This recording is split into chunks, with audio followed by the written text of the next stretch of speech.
Hey everybody, welcome back to Trip Talks! Woo! I know. I wasn't here last week. She already shunned me for it. I forgot what happened. Some craziness. I wanted to do it in my heart. And it was funny because we were hanging out the night before and we literally were not doing anything. And we forgot to record together. And then it just got crazy because my bridal shower was last weekend. Turn up on a Tuesday. It was Saturday. And it was fun. Today's a Tuesday. And it was a lot of fun. And so disturbing how messy it is. I'm so happy because my truck's normally way worse than hers. And hers is worse than mine. It's like something got the best of me. Yeah, so why don't you give an update of your week and what have you been doing? Sorry. Me personally, this last week, I would say we finished corn, which I know you probably heard in 12 other videos. Gotta tell everyone. Sardines. And yesterday we had a huge storm, so we had to stop like that. It was a huge storm. Let me tell my little snippet of that. Asparagus customer. So I was driving up the road back to the farm.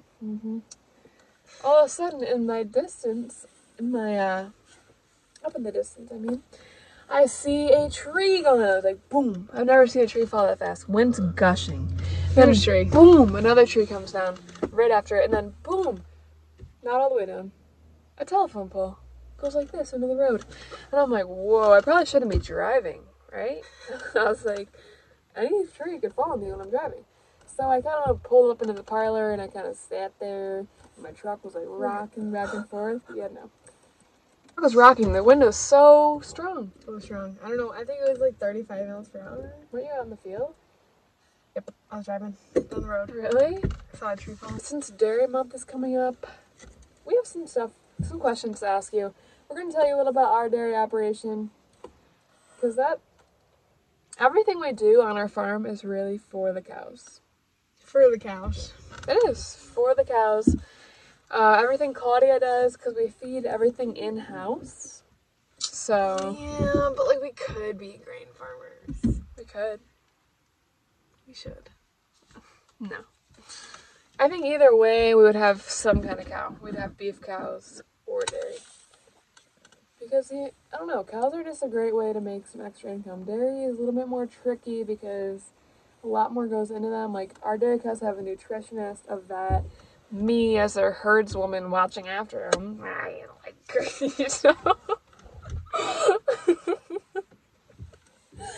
And just, they just have a lot of people looking after them. It's not like a beef cow, you just throw them in.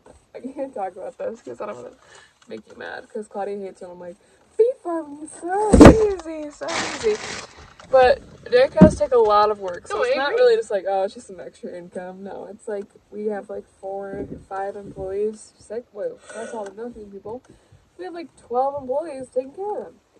So dairy farming is no easy feat, as you guys have seen in our videos. And why don't you just tell me a little bit about the cows we have? She's like, we have cows? Why is that a question for me? I have our questions that we're actually going to have. Really? We need to start thinking off topic. That is one of the questions. Okay, so I'll start off by saying we ship our milk to Agrimark, and What is Agrimark? it's like a big corporate company that like kind of distributes the milk from there. So they do fluid milk, they do yogurt, like, what do they Well, I do? think Agrimark, I'm really a little iffy on this part. But Agrimark is like the truck that comes picks it up. And then they bring it to different places. Like sometimes our milk goes to Cabot Cheese, if you've ever heard of that. And sometimes our milk goes to Chobani, which I'm sure everyone watching this knows what Chobani is because it's all over the world. Or all over the country. Agrimark is the Northeast premier dairy farmer cooperative and makers of Cabot, McAdam, and Agrimark products. Yeah, so I think when it goes to Chobani, that's not Agrimark. Which is weird, because like the milk truck driver, I was like, where did their milk actually go? He's like, sometimes I bring it to Chobani. I'm like, well, maybe that's under one of these. Under Agrimark products, yeah. But yeah, so our milk goes to a couple places, so if you enjoy Cabot cheese, Chobani yogurt, Chobani makes a lot of things now.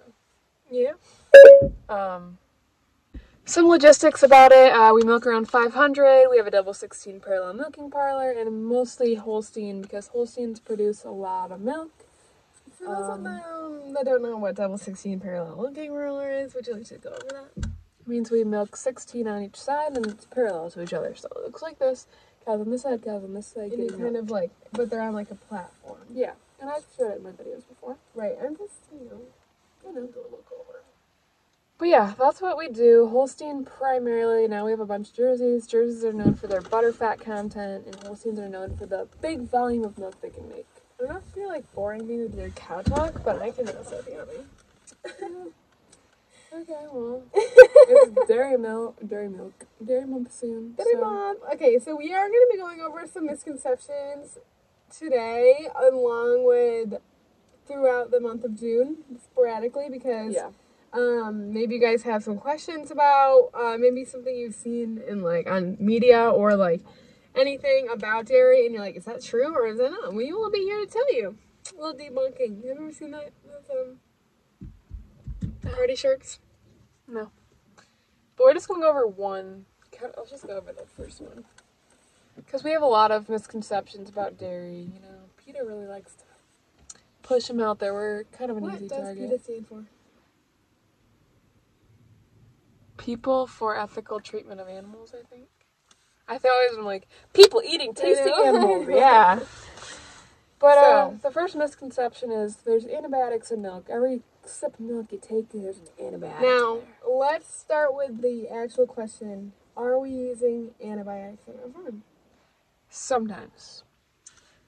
When you have yes, to. when we absolutely have to, because antibiotics are really expensive, so we're not going to go around giving it to every cow. That would just be so stupid, and we would go out of business. So we give antibiotics to cows that are sick, dying, that we need to, save. And if we do give antibiotics to them, they go in this group called the red tags on our farm. Everywhere it's different, or the hospital pen. What do other people call it, I wonder? Probably hospital pen, I think. So that's kind of just like your, like it sounds. I mean, there's a little sick cows in one area, and obviously it's just the way that these cows are organized. I mean, usually Organized. Like how they're organized. Like we have different groups of cows. Oh, yeah. And this one group is in a separated pen from everyone else, and every group on our farm gets milked in separate times. Yeah. So like we have group 1, we have group 2, we have fresh cows, and then our red tags. So there's no messing it up, especially you can't mess it up, because every cow in the red tags, we call it the red tags because they all have red bands on their feet.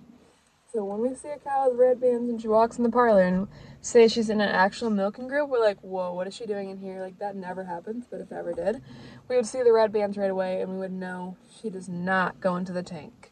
So any cow that's gotten antibiotics never goes in the tank, ever. So when you're milking in a milking parlor, all of the milk is sucked up into like these pipes and further goes into the bulk tank. Bulk tank is all of the milk just splashed and all together, mixing all together.